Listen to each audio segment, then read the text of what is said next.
事实是，浩瀚超越集团是孙浩瀚、孙超越兄弟俩共同创立的。不，公司是由孙浩瀚创立，弟弟孙超越是追随自己的哥哥。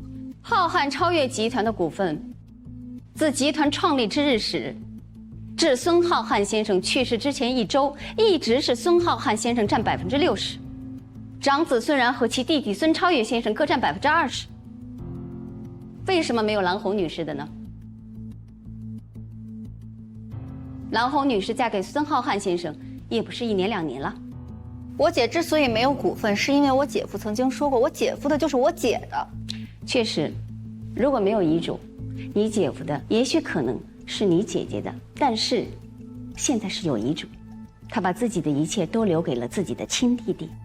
可如果真的上了法庭，你们这份遗嘱很有可能会被判作无效。我不明白你是从哪儿冒出来这种错得离谱的预判啊？如果你们的遗嘱真的一点问题、一点毛病都没有的话，你们又何必坐在这间屋子里，跟零继承的法定继承人在这儿谈条件呢？因为你们申请了诉讼保全啊，这对于我们都是煎熬。我们知道，这个案子的审理肯定是一个非常漫长的过程，所以我们起草了一份和解方案。按照这个方案，蓝红女士可以拿到1个亿。我不接受。我劝您接受，因为如果我们下定决心血战到底，您将是零继承。不，如果我们胜诉，是你们的当事人零继承。所以，请提醒你们的当事人，诉讼有风险，应诉需谨慎。事实上啊，我的当事人并不想和解，是在我们的极力劝说之下，才有今天的会面。机不可失啊，1个亿不能太贪了。对啊，这1个亿呢，的确是不少了，但是因为你们的手段太卑劣，所以现在啊，1个亿不够了。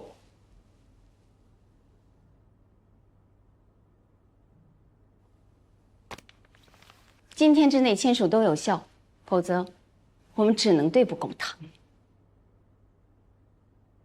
你们真的以为，你们收买威胁了所有可能的证人，我们就没有证据证明？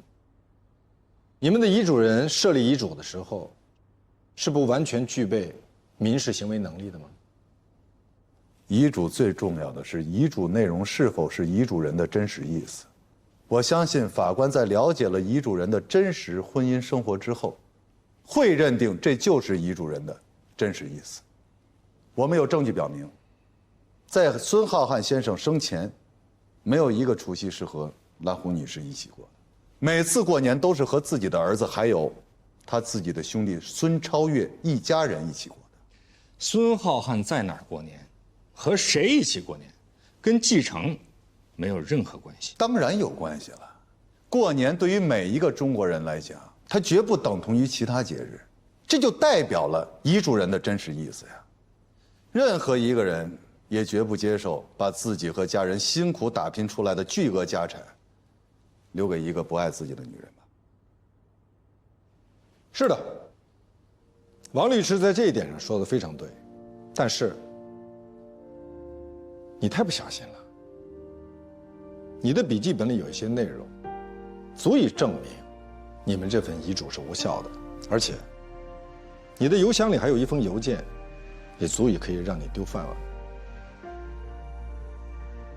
什么意思？你真的忘了吗？罗琦毕竟是我姐姐，我的亲姐姐，我们姐弟情深。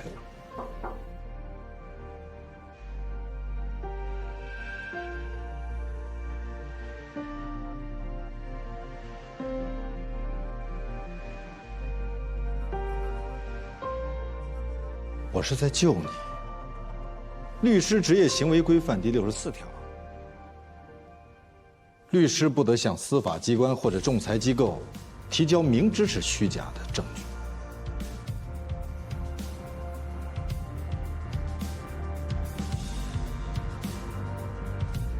他妈无耻！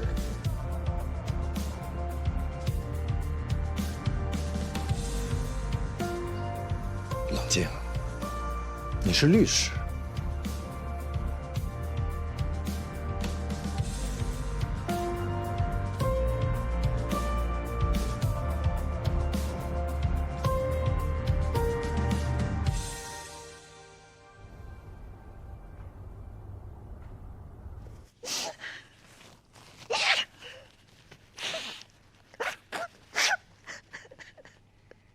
他也不接我电话，也不回我微信，我去找他吧，他也不开门，他就跟我简单的说了一句，他说以后就不要再来我了。罗宾，你跟我说为什么他会变成这样？你是男的，你跟我说我是怎么回事变成这样，这是怎么回事？我当时真应该听你的，罗宾，我都后悔死了，这是什么事啊？行，好了，好了，不哭了啊！那这是干什么呀？你跟我讲讲，这是为什么？怎么会变成这样？这什么人啊？这都是。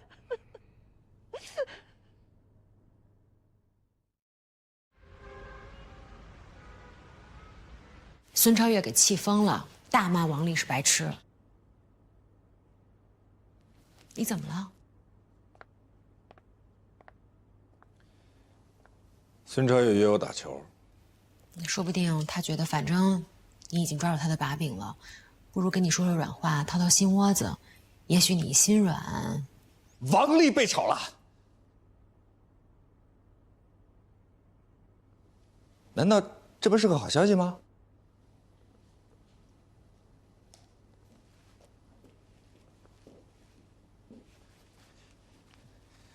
律协请我去给年轻的律师讲课，我想给他们讲录音证据的取证技巧，来一起去，以漫谈的性质。对不起，我有事出去一趟。哎，我们不是说好了相互支持吗？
私自录音是否合法有效，要看来源是否合法，是否经过剪辑。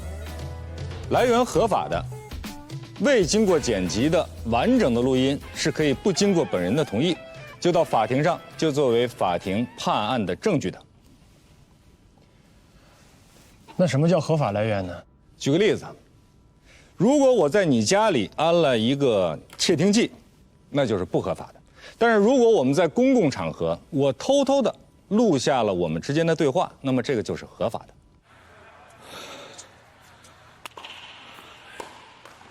你赢了，你不甘心？的确有点不甘心。那我们再打一场。别，先歇会儿。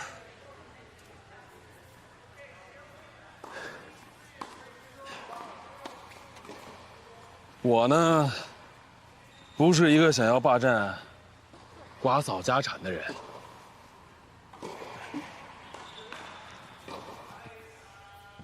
而且我跟你说过，我小的时候啊，特别喜欢打网球。而且那个时候啊，我教练跟我说，我要是好好练，真可以打职业赛。私自录音最重要的事情，就是不能让取证对象发现你正在录音。所以选择录音设备，一定要选择体积小、易隐藏、音质高、待机时间长的录音设备，最好是可以进行复制的。对了，我特别喜欢跟你打球，虽说我没赢过你吧，但是你知道吗？这么多年，你是唯一一个打球能赢我的人。那可能是大家都知道你太喜欢赢了，故意让你赢的。的确有这个可能，但是我尊重能够打赢我的人。好，那我争取以后每次都赢你。私自录音，又不被对方察觉，还让对方和盘突出，除非对方是对你极其信任的，至少是对你有好感的人。你直接说你的问题。利用别人对你的信任，来套取录音，以便在法庭上作为证据来击败对方。您不觉得这种间谍、卧底，都是凭借对方的信任，得到情报，从而击败对方，这有什么错误吗？律师这个职业，本身就会引起内心极大的冲突。如果你太软弱，我建议你换一个行业。我们啊，真的是白手起家，我也没有结婚，公司就我们3个人，我哥，我嫂子。那个时候真是没白天没黑夜的干啊。我说的嫂子啊，是苏萍，挺好的一个人，又生孩子又工作。我还记得那时候她大着肚子，还每天在外面跑销售呢。家业就是这么整出来的。我跟我哥的股份分配是他60我20，那是因为我哥把他的1半的股份给了苏萍，后来苏萍去世了，就把他那30又搁回我哥那儿。如果你是我，我就想问问，你会不会把你哥还有王嫂的股份拱手让给一个一天都没有跟你们打拼过的女人？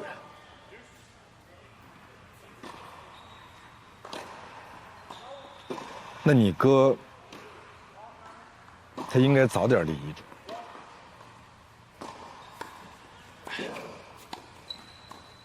从他发病到走就半个月，他时间太快了。而且在我的世界里，我认为，就是因为蓝红的照顾不周，我哥才会生病。在我看来，那就不是一个能够照顾家的女人。可就算你再讨厌蓝红，你也不应该不让他见你哥呀。我哥那个时候神志不清了，谁也不认识，我怎么让他见？尤其是他们的孩子，那小姑娘才2岁。我是不想让那小姑娘看见她爸爸最后那个样子。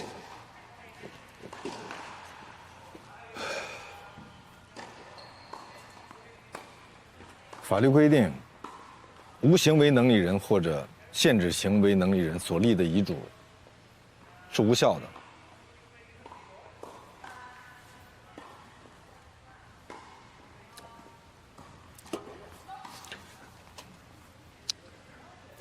哎，我今天请你来哈，我真是拿你当朋友，我是真想问问你，我现在应该怎么办？是，那遗嘱呢，是我打印的，但那的确是我哥的意思。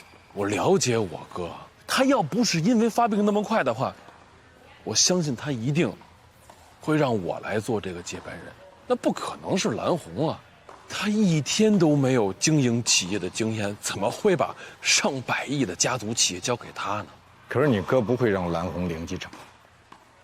我之所以写零继承，那是因为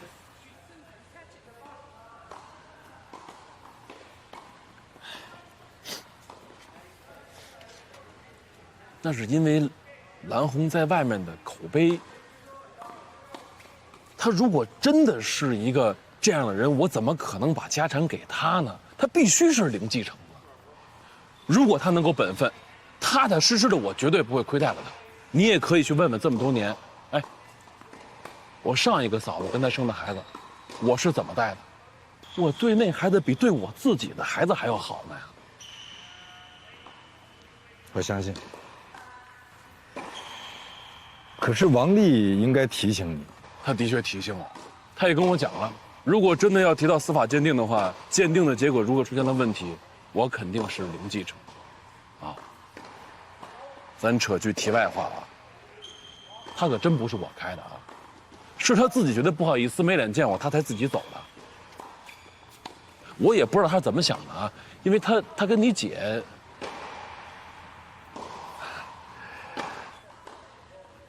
我也知道你姐呢，肯定是站在你那边。我也相信你能够理解，毕竟血浓于水啊，亲情关系那不是什么人都能够替代的。哎，如果你能够理解你姐，我希望你可以理解我跟我哥现在的关系。毕竟这么大一个企业，我不可能把我跟我哥打下的天下拱手让给他吧。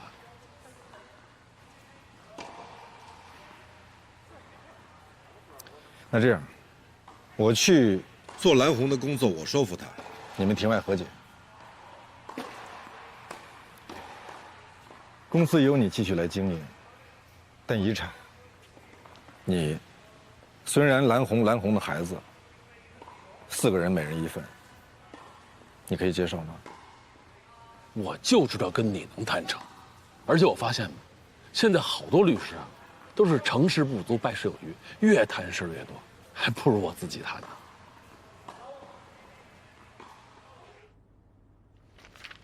我不能接受。为什么？我永远也忘不了他是怎么跑到我们家，当着我妹跟我女儿的面儿，跟我宣布遗嘱，告诉我零继承。如果遗嘱有效，你就是零继承。但这个遗嘱不成立，这遗嘱根本就不具备法律效力。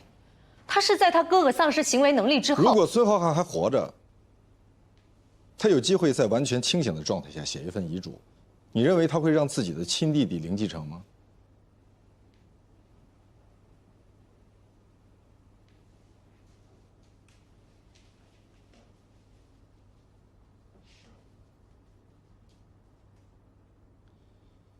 遗嘱应该体现的是遗嘱人的真实意思，而你我都清楚，孙浩瀚的真实意思，就是既不希望你零继承，也不希望孙超越零继承。如果他真的在天有灵，我相信他一定希望自己创办的公司能够基业长青，你跟你们的女儿能够安居乐业。而不是为了他的遗产打得鸡飞狗跳、反目成仇，这是他最不愿意看到的。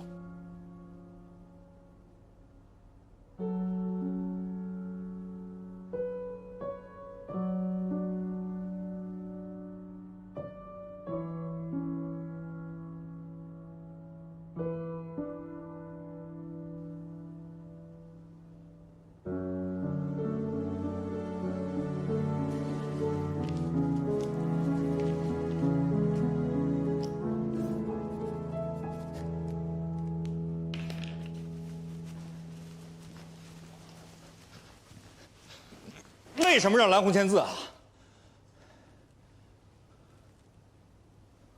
这是一个相对公平，而且可以让他们释怀的协议。不，我是蓝红的代理人，不是你。这是我的案子，本来我是可以打赢的，全胜。如果你把它当成一个案子去打，案子当然有输赢。可是你想过没有？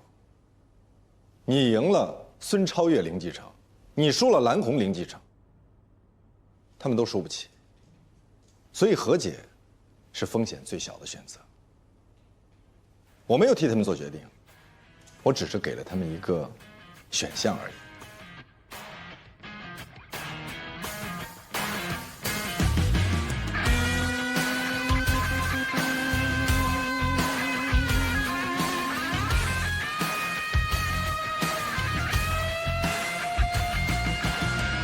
在角逐一场没有终点的梦。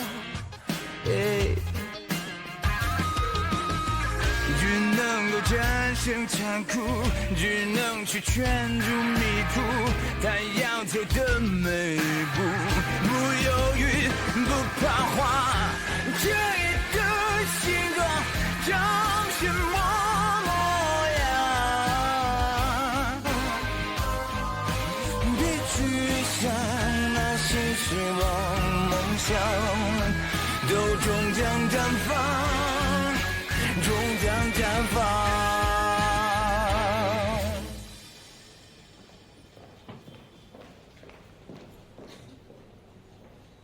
出去啊？啊，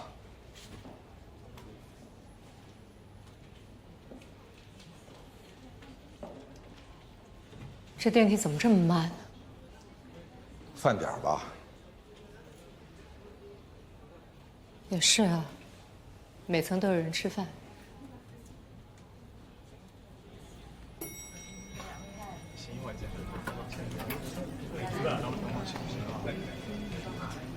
上不上电梯啊？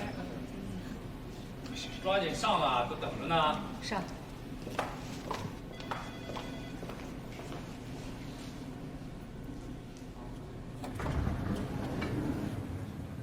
你怎么来了？也不提前打个电话。找你呀？怎么？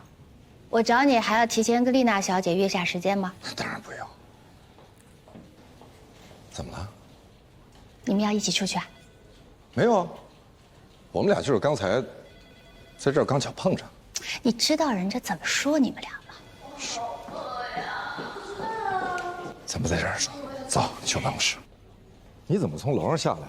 我找你啊。找我？找我？你上楼干什么呀？你管呢？姐，你有什么事儿的话，你一定要找我问我。我就是找你问你啊。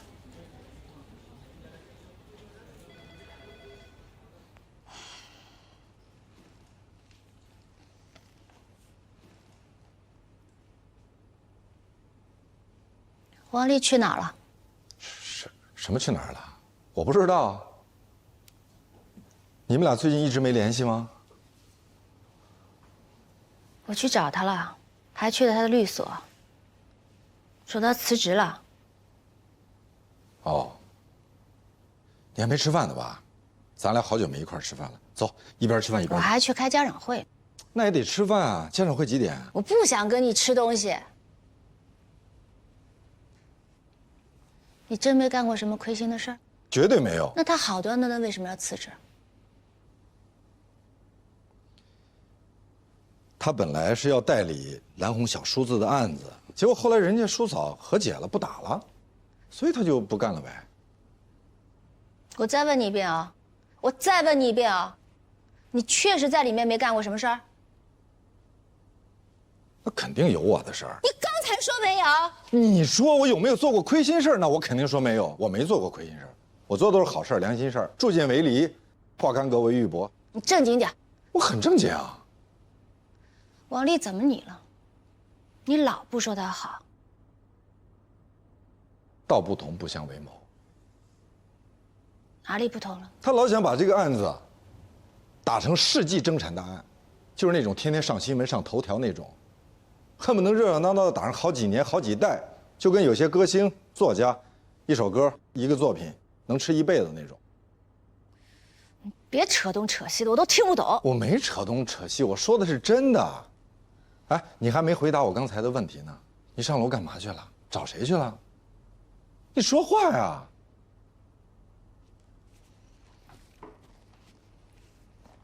说说你的事儿吧。说我什么事儿？你知道外面的人怎么说你们俩的吗？我们俩，我跟谁？你看过一本小说叫《阳光下的罪恶》吗？还拍过电影了呢。看过啊，当时咱俩一块儿看的嘛。有一对渣男渣女，女的让男的去绑一个富婆，哎，还真让他绑上了。完了以后呢，就把这富婆杀了，一起分了他的财产。你记得还挺清楚。那当然了，你们俩都再演一遍了，我还能记不清楚吗？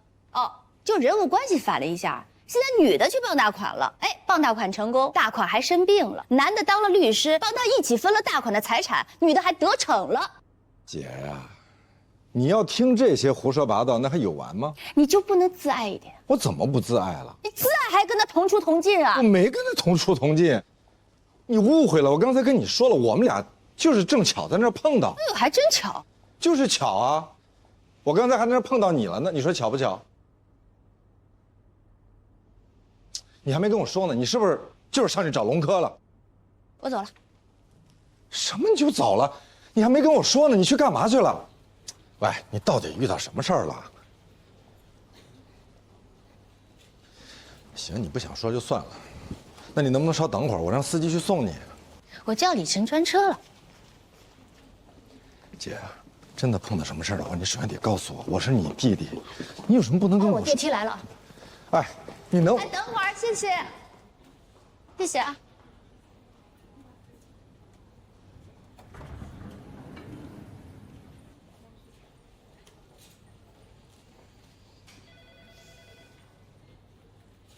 你是不是想知道今天罗琦是来找谁的？找谁？麦飞。麦飞？他为什么找麦飞？今日龙科头条：为什么全景律所当家律师的姐姐要到龙科律所找弟弟曾经的助理咨询？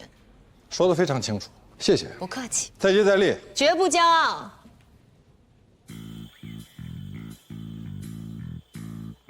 罗律师您好，您是来找廖主任的吗？不，我找麦飞。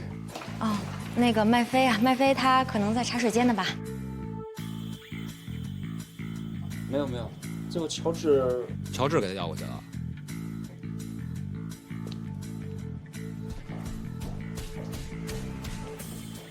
我姐找你干嘛？她是您姐姐，您还是去问她。我在问你，罗琦到底找你干嘛？我没收他咨询费，但我也不能把他问我的事随便告诉您啊，希望您能理解啊。哦。哎，罗律，我爷爷那事儿，我还一直想感谢您呢。幸亏司法局让公证处及时撤销了公证，我们家房算是保住了。不用谢，本来我也不是帮你。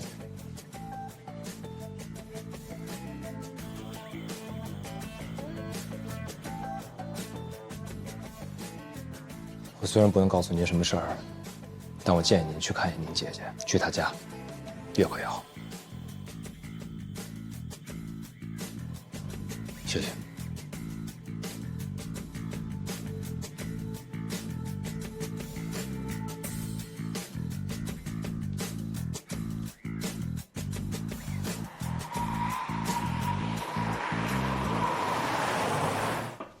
来了。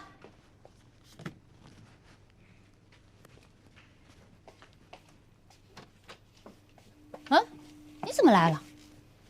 你在干什么呀？收拾屋子。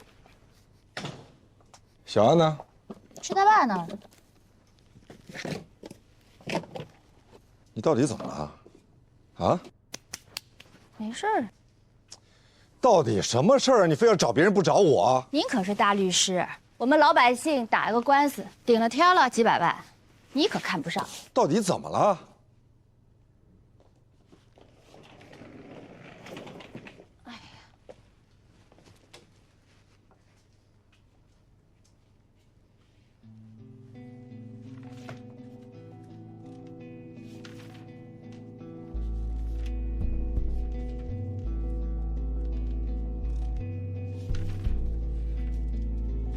律所就应该像医院、像派出所一样安排值班律师，24小时值班。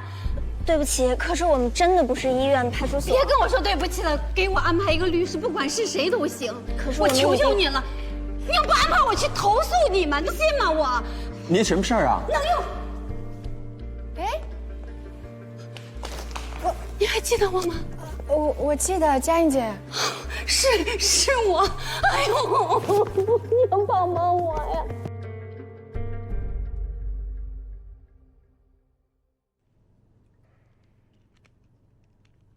本来都商量好了，买一个大点的房子，和小安一起住，然后再生一个一家4口，挺好的。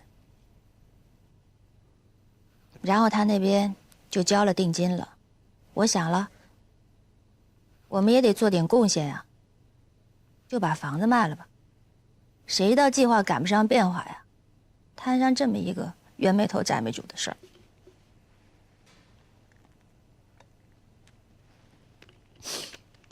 我就记得他说了一句话，让我问你。那这房子能不能跟中介商量一下不卖呢？都跟人说了，哪怕贴点钱都行，人中介不干啊。人说了，如果你不卖的话就告我。我问麦飞了，人麦飞说一告一个准儿，到时候我还得赔双倍的违约金。那这房子你卖了，你住哪儿？基于有个亲戚说他那儿有个旧房子让我住一下，就凑合吧，到时候看有机会再买一个。但是我都问了，同等价位的这个户型算是买不着了。这么大的事儿，你不说也就算了，基于为什么不告诉我呢？我没让他说。那王丽知道吗？跟他说什么呀？你这边房子都卖了，我自己愿意的，跟他没关系。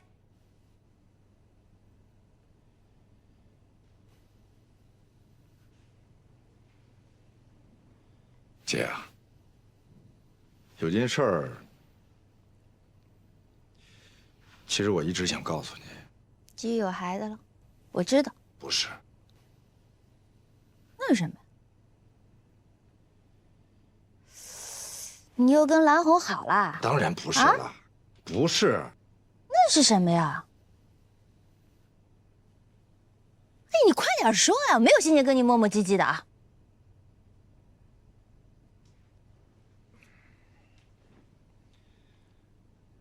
我可以告诉你，但是我跟你说了，你不真生气啊？嗯。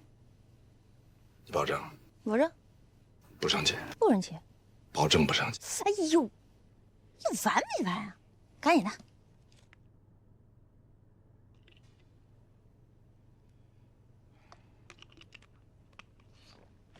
是这样。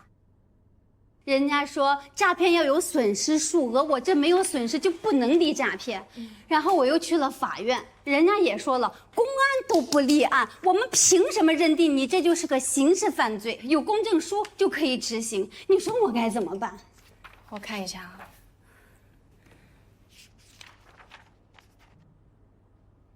这是一份贷款协议，是以房子做抵押。都是那个小江指导着我办的。您刚刚提到小江，小江的全名叫什么？你是我亲弟弟吗？你是给人派来的吧你这个王八蛋你！我说的，怎么好好的人就走了？我怎么可能做这样的事情啊？我缺心眼啊！我偷看他的笔记，然后我再偷偷告诉你，我图什么呀我怎么可能做这样的事情？我怎么可能做这样的事情啊？是你不可能做。但是他笨啊！你想，如果是我，他要诈我，我肯定不相信。不光不相信，我还会当面给你打电话求证。你少找借口啊你！我没找借口，我从来没有隐藏过我对王丽的看法。我一直认为她不是一个可以依靠、可以信赖、可以跟你共度余生的人。她不信任你。你不要挑拨离间。我问你，如果王丽当时跟你这么说，她如果说罗琴根本就不是这样的人，你到时候怎么办？不存在这种可能。我太了解他了，我知道他什么人。你说他谨慎慎重是吧？我告诉你不，他天然缺乏对人的信任。我跟你说过，为什么他早不出现晚不出现，偏偏这时候出现，还跟你结婚一块看房子，你就从来没怀疑过吗？我不怀疑。他虽然没有通过你的测试，但并不代表他不爱我。那代表什么？那代表失望。他多失望啊！谁受得了这个呀？你当时跟蓝红在一起的时候，你们分手的时候，你有没有跟他好好的坐下来，跟他好好说清楚啊？你不是也没有吗？都失望了，在一起说好了，再说清楚有什么意思啊？那不就更失望吗？你走开，我再不想看见你，你再不要这样，你出去！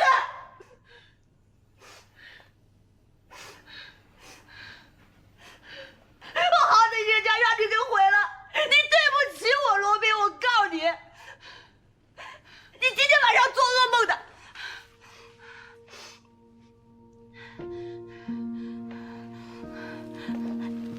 走啊你啊！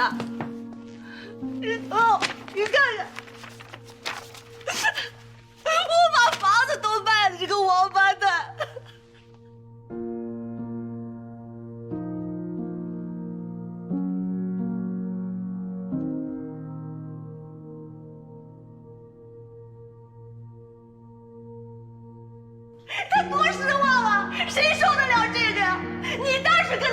去的时候，你们分手的时候，你有没有跟他好好的坐下来，跟他好好说清楚啊？你不是也没有吗？都失望了，在一起说好了，再说清楚有什么意思啊？那不就更失望吗？我好歹这家让你给毁了。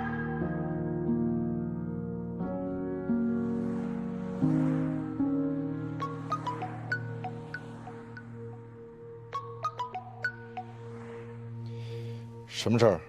喂，罗老师，您还记得林佳印吗？怎么了？他被人骗了。最关键的是，现在已经下班了，现在是下班时间，这是第一。第二，他不是你的客户，也不是我的客户。第三，这个世界上被骗的人很多，案子也有很多，我们要有选择性，尤其对于那些没有诚信的客户。第一次我们没有拒绝已经是错误，不能再犯第二次。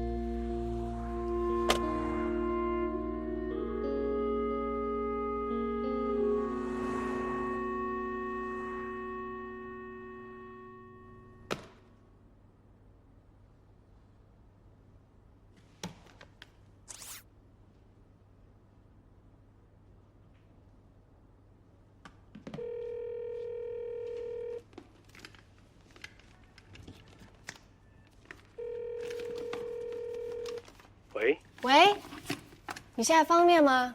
我现在有点事情要跟你说一下。什么事儿？你说。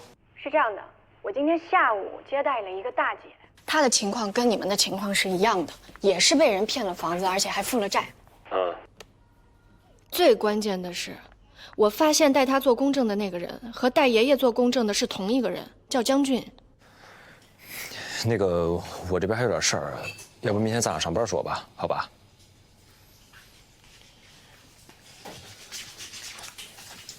阿姨，哎，您看这样行吗？我再给您加点钱。哎呦，我不是要你加钱啊，这是我自愿的。我真的是家里有急事儿，你看一下，这是我儿子刚在携程上给我抢到的明天的高铁票，我必须得回去。我也是挺不好意思的。那好吧。